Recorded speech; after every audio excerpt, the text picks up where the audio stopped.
Olá, tudo bem? Espero que através da nossa reflexão hoje, tanto eu quanto você, possamos ser edificados e despertados pelo Espírito Santo para buscarmos de fato o Evangelho genuíno, para buscarmos viver o Evangelho de acordo com a palavra de Deus, o Evangelho do Reino, o Evangelho da cruz de Cristo.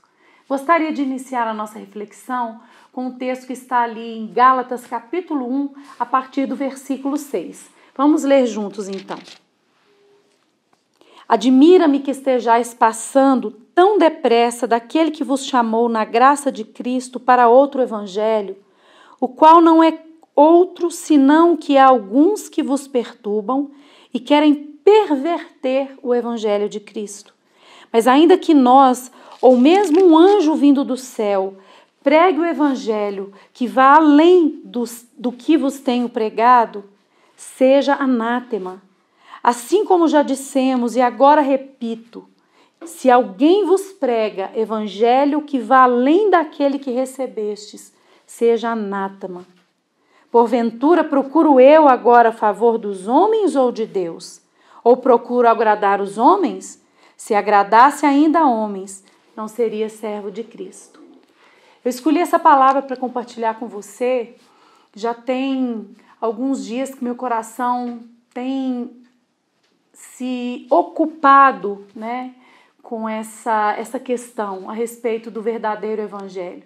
Nós vivemos hoje num país em que o número de evangélicos está crescendo esse número, se multiplicando, cada vez mais. E eu fico feliz, louvado seja Deus, que as pessoas estão ouvindo o Evangelho de Jesus, estão se convertendo a Cristo. Mas algumas coisas têm me preocupado muito nesses dias. Será que esse crescimento, será que esse aumento da igreja evangélica, de fato, é um aumento de um povo que se converteu ao Evangelho de Jesus Cristo? Ouvimos em muitos lugares o Evangelho de facilidades. Venha para Jesus e você será curado, você terá um novo emprego, se você ainda não é casado, você vai encontrar o seu cônjuge. Com certeza, em Cristo nós temos vitória, em Cristo nós temos a vida. Agora, queridos, o evangelho que ele é voltado para o eu, para a satisfação dos desejos carnais, esse não é o evangelho de Jesus.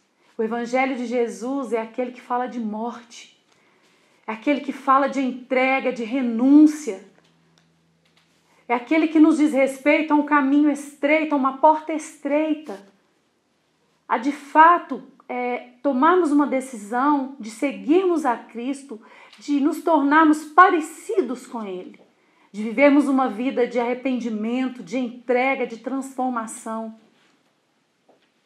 E é interessante que esse falso evangelho, ele se iniciou desde os primórdios ali na história da igreja.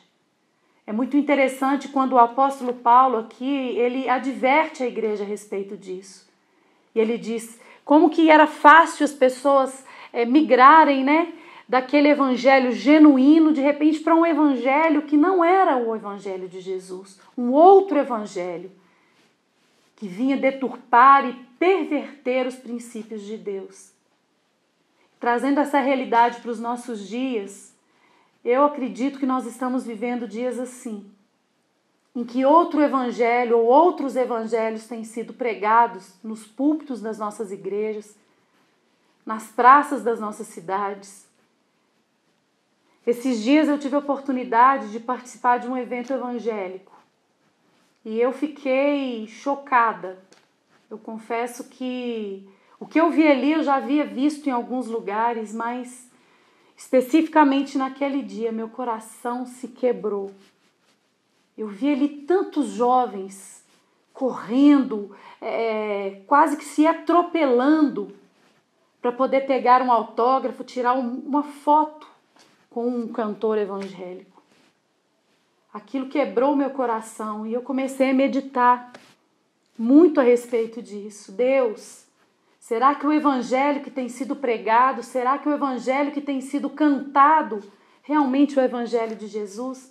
Realmente é o Evangelho que traz as boas novas do reino de Deus, do senhorio do Senhor, da salvação, da vida eterna?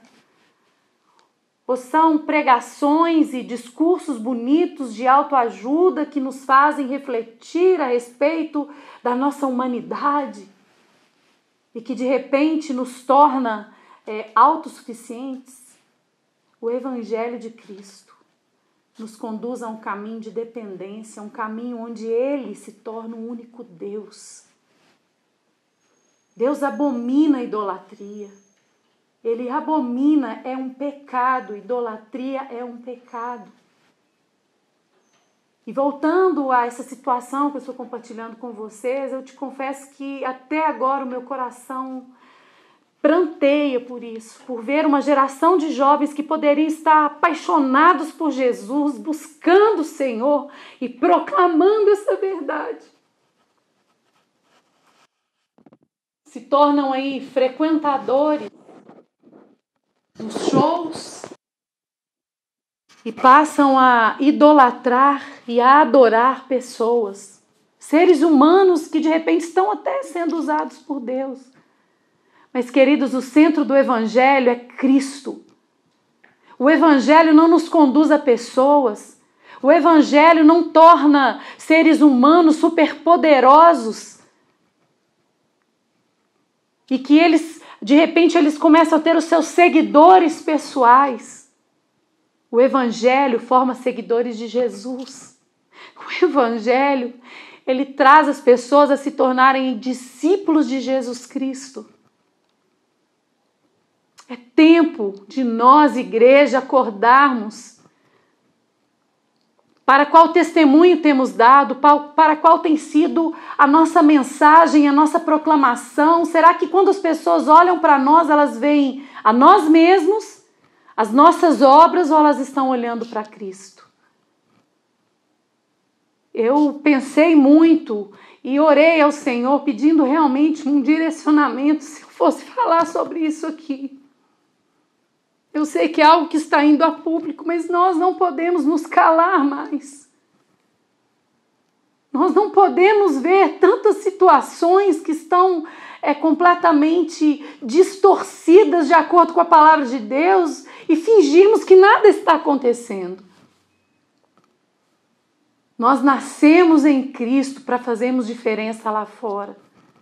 O que eu vejo hoje é muitos de nós pegando os padrões do mundo, a mentalidade, um sistema mundano e tentando aplicar dentro da igreja para poder ter mais números de seguidores e adeptos. Queridos, o Evangelho é poder de Deus. O poder de Deus transforma. O poder de Deus gera vida. O poder de Deus gera salvação. É isso que deve encher as nossas igrejas. É sobre isso que nós devemos cantar e proclamar por todos os lugares onde formos e estivermos, a começar dentro da nossa casa. A minha oração nesse dia é que o Espírito Santo que Deus tenha misericórdia de nós. Que os nossos olhos da igreja do Senhor possam se abrir e que a gente possa de fato seguir esse caminho que é Jesus. Que nós possamos de fato nos tornarmos seguidores dele, pessoas que honram o nome dele, que conduzem pessoas a ele. Vamos lá, igreja, vamos acordar para isso. Para que de fato existam pessoas que pregam o Evangelho de Jesus e vivam o Evangelho de Jesus. Que Deus levante no nosso meio cantores, cantoras, que trazem essa proclamação genuína. Não pessoas que estão construindo um império pessoal. Não pregadores que estão construindo uma igreja maior, um império maior. Não cantores que estão adquirindo mais fãs. Mas pessoas valentes, ousadas no Senhor, cheias do poder do Espírito Santo, para proclamar o Evangelho de Jesus, o Evangelho do Reino de Deus. Que o Senhor tenha misericórdia de nós. Pai, em nome de Jesus, nesta tarde eu venho orar ao Senhor. Pedir que o Senhor tenha misericórdia, Deus, de nós, igreja do Senhor. Queremos andar corretamente, Deus, queremos andar na luz, queremos ser cheios do Espírito Santo. e proclamar a vida de Cristo. Queremos que o mundo olhe para nós e creia que o Senhor Jesus é o Senhor. Eu clamo por misericórdia, eu clamo por perdão. Tem misericórdia de nós, Senhor. Obrigado, Jesus. Eu creio que em Cristo nós somos mais do que vencedores. Existe uma luta muito grande, mas à medida que Jesus estiver no centro da minha vida, da sua vida, a vitória virá. Deus abençoe você.